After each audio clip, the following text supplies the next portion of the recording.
Nah, coba kita tunggu nih. Mungkin kita positive thinking dong. Tahun baru ini kemudian akan masuklah kakak beradik itu juga ke KPK. Kemudian juga mungkin Pak Erlangga, kita nggak tahu. Saya cuma mau kasih tahu aja sebagai sahabatnya. Pada saat saya pulang ke Jakarta banyak dokumen penting sudah saya amankan. Ya bisa saja itu jadi bom waktu. Kita lihat aja. Warning, Mas Hasto kalau terlalu keras akan di KPK kan. Omongan saya nggak salah kan? Assalamualaikum guys, jumpa lagi di channel Jun Latar Update. Pak Hasto memang cerdas. Dia sepertinya tahu kalau mau dibidik, sehingga menitipkan dokumen pentingnya ke Poni Bakri yang bisa saja ini menjadi bom waktu yang bisa meledak saat dia bawa ke Indonesia. Jadi tak perlu berlama-lama, langsung saja kita simak bersama-sama video ini guys. Bismillah. Kenapa? Tentang Mas Hasto. Tentang kasus Mas Hasto yang ditersangkakan ya, kalau nggak salah sama KPK. Tentunya saya prihatin dong. Prihatinnya apa? Beliau sahabat saya, gitu kan. Saya banyak belajar dari beliau. Beliau juga teman seperjuangan saat beliau proses doktor. Ada kebanggaan kan kalau teman kita itu jadi pinter dan kita saling belajar. Tapi gini, kalau tentang kasus KPK ya, saya nggak akan ikut campur. Tapi begini, buat saya itu aneh. Udah seperti macam apa saja kasusnya sampai diumumkan harus pas malam Natal gitu kan. Sementara kasusnya itu juga nggak jelas. Kalau sampai saya tuh kalau dibilang tuh kasusnya sama sekali nggak jelas. Anyway, kalau memang Mas Hasto ditersangkakan pada malam Natal, saya sih cuma berharap satu aja. Banyak kasus besar, kakak beradik itu, anaknya sih itu, yang katanya pencucian uang, katanya apa, itu kan ada KPK tahun berapa? 2001 atau 2022? Terus apalagi Pak Erlangga Hartarto, terus siapa Muis itu, ya, Sandra Dewi, yang mengulik kemarahan masyarakat karena pajak banget korupsinya 300 triliun, cuma 6 tahun. Aduh deh. Siapa lagi? Banyak ya, aku nggak terlalu ngikutin kasus korupsi. Cuman kalau Mas Hasto dianggap menggelapkan bukan menggelapkan, apa sih bahasanya itu? Menyuap. Nah, sampai harus malam Natal dipanggil gitu. Sementara beliau, semua orang tahu dong beliau Katolik, dan mengganggu keterangan beliau malam Natal. Ya sudah, saya berharap KPK memang sedang bekerja keras ya kan. Jadi memang betul-betul menggenjot malam Natal, malam tahun baru, malam Idul Fitri. Nah, coba kita tunggu nih. Mungkin kita positive thinking dong. Tahun baru ini kemudian akan masuklah kakak beradik itu juga ke KPK. Kemudian juga mungkin Pak Erlangga, kita nggak tahu, atau lagi juga yang lainnya. Terakhir tentang Mas Hasto, nggak tahu ya, belajar pengalaman dari Pak Kusnadi yang tiba-tiba ada yang direbut apalah dari handphone atau buku catatan PDIP atau apapun. Saya cuma mau kasih tahu aja sebagai sahabatnya, pada saat saya pulang ke Jakarta banyak dokumen penting sudah saya amankan. Jadi yang takut dokumennya bisa dihilangkan dan bagaimana lah gitu, udah saya amankan di Rusia. Jadi pada saat saya pulang ke Indonesia, saya dititipi beberapa dokumen penting dan sudah saya amankan dan saya sudah notariskan di Rusia ini. Ya bisa saja itu jadi bom waktu. Kita lihat aja. Sebagai sahabat saya hanya membantu Mas Hasto sebatas yang saya mampu, dan tetap aja ya, buat saya Indonesia itu tanah air saya. Saya itu rakyat bukan siapa-siapa, dan saya nggak terima aja banyak hal yang saya bilang betul-betul ada semacam ada desain gitu ya. Kalau saya boleh ngomong saya kasih tahu di Akbar Faisal Senario bahwa saya sudah di warning, Mas Hasto kalau terlalu keras akan di KPK kan. Omongan saya nggak salah kan? Meskipun para cacing tahu bilang Bukan itu tukang fitnah, Bukan itu tukang gosip. Benar nggak tapi yang saya ngomong sih? Jadi begitu ya kawan-kawan. Bye. Ada kemarahan buat saya kalau PDIP itu disakiti dengan cara yang tidak betul. Nah, jadi ketika saya diminta ketemu, ya kan, dia bilang, Mbak, gue punya berita satu tentang sahabat tuh. Wah, sahabat gue, siapa nih? Gitu, sahabat gue banyak kayaknya. Terus, nggak, ini sahabat lu banget, Hasto gitu. Oke, langsung aku ketemu gitu kan. Terus dia bilang gini, gue gak ada waktu banyak gitu kan, karena kan dia anggota lah, aku boleh sebut ya. Gue gak ada waktu banyak. Maksudnya anggota itu aparat? Aparat. Oke. Nah, aparat yang merah putih ya. Oke. Nah, kita sebutnya aparat merah putih. Aparat merah putih ya. Aparat merah putih. Jangan dianggap aparat itu udah jelek semua. Ada yang merah putih kuning hijau ternyata ya. Oke. Nah, terus dia bilang gini, sahabat lu, tolong lu bilangin berhenti bersuara keras, utamanya berjuangnya di Sumatera Utara dan di Jawa Tengah. Dan DIY juga. Iya, DKI juga. Tapi DKI setelah disebutnya Sumatera Utara, Jawa Tengah dulu. Dan berhenti bersuara keras. Karena filenya tuh sudah siap bahwa beliau tuh tersangka tuh tinggal diumumkan. Wow. Nah, File sudah siap. yes, aku Tinggal tanya. diumumkan sebagai Ya, tersangka. sebagai tersangka. Oke. Terus ini yang mana? Aku sama, karena aku nggak ngerti juga. Gue kan tinggal di Rusia deh. Ceritanya gue kan menjauhkan diri dari hirup pikuk Iya. dulu, pusing kan kepala gue. iya. Nah terus ya apalagi kalau bukan kasus KPK yang Mbak Koni belain soal Kusnadi ya. Aku kan marah soal Kusnadi, bukan soal Mas Hasto. Aku nggak ngerti lah soal Harun Masiku dan lain-lain. Kusnadi itu yang mana? Ajudannya. Oh, Kasus oke, ajudannya oke. gitu kan menurut gua kok ajudan diginiin gitu loh. Ah. Nah, jadi waktu orang semua rame bela Mas Hasto, gua bela Kusnadi karena gua pikir orang kok jadi korban kan. Nah, anyway. Kedua, dia bilang gitu. Ini kalaupun harus diteruskan, gua kasih tahu aja ya. Ini pasti kalah.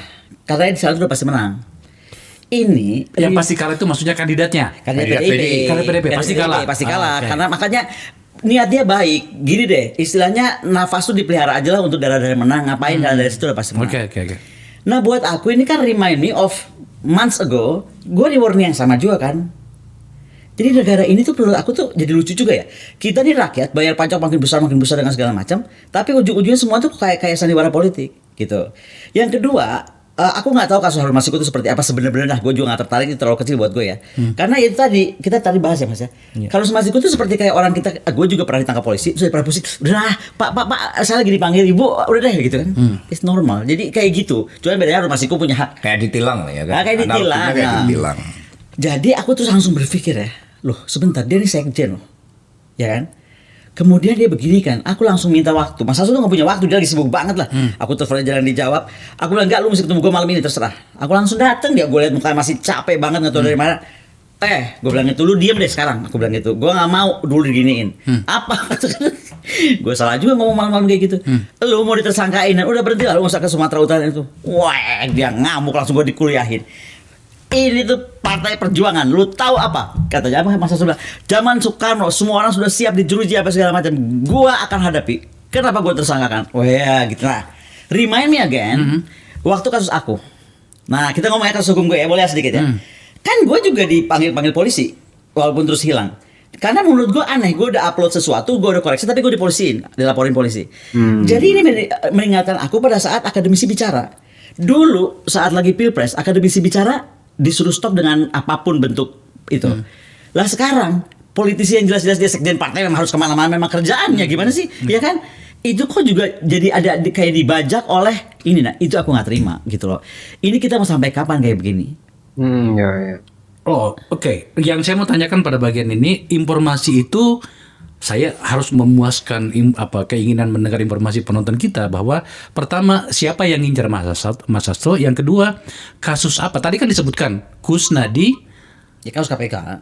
berarti KPK kan gitu ya. Artinya ada kaitannya dengan Harun Masiku ya. Tapi pada informasinya Madam Koni dapat itu yang ngincar siapa, lembaga mana? Ya sama KPK. KPK juga. Justru KPK.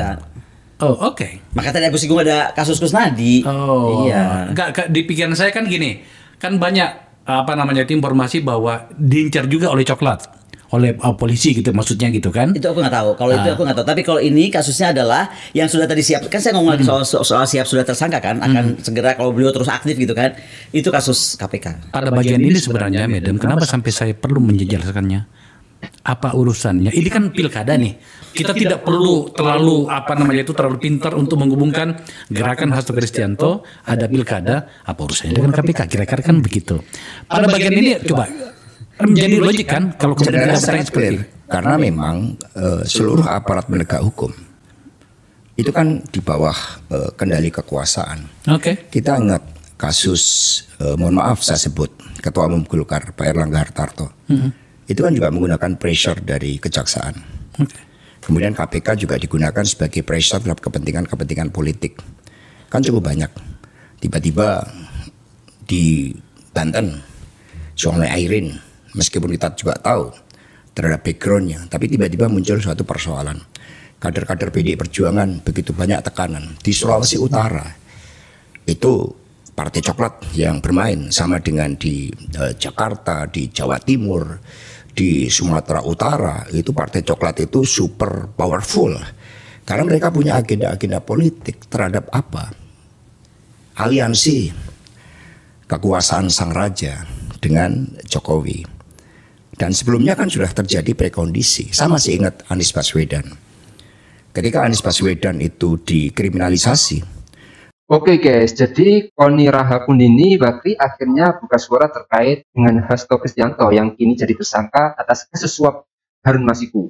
Pasalnya, Koni sempat mengaku pada Akbar Faisal bahwa ia adalah orang pertama yang tahu bahwa Hasto Kristianto akan dijadikan tersangka dalam sebuah kasus. Namun, benar saja, usai Koni kembali ke Rusia, Hasto Kristianto pun kini menjadi tersangka. Di tengah sorotan terhadap Sekjen PDI Perjuangan Hasto Kristianto yang baru-baru ini ditetapkan sebagai tersangka, beredar kabar baru dari pengamat militer Koni Bakri. Dalam unggahannya video melalui akun Instagramnya, Koni mengungkapkan bahwa ia ternyata sempat dititipi sejumlah dokumen penting milik Hasto. Koni menjelaskan bahwa dokumen-dokumen tersebut kini berada di tangannya dan telah dinotariskan di Rusia. Ia meyakini bahwa dokumen tersebut bisa menjadi bom waktu setelah Hasto diumumkan menjadi tersangka oleh pimpinan KPK. Koni juga mengungkapkan bahwa ia merupakan salah satu yang dekat dengan Hasto. Ia bahkan menemani Hasto saat membahas kabar mengenai dirinya yang akan menjadi tersangka KPK jauh sebelum kabar tersebut diumumkan secara resmi. Dalam video itu, Koni menyebutkan bahwa Hasto telah belajar dari pengalaman sebelumnya saat buku catatan dan ponsel ajudannya Rusnadi disita oleh KPK saat mereka diperiksa. Koni juga menyampaikan kejanggalannya terkait penetapan Hasto sebagai tersangka itu. Jadi mungkin itu yang bisa saya jelaskan untuk video kali ini. Bagaimana menurut kalian soal video ini? Tulis komentarnya di bawah ini ya guys. Saya pamit dulu. Wassalamualaikum warahmatullahi wabarakatuh.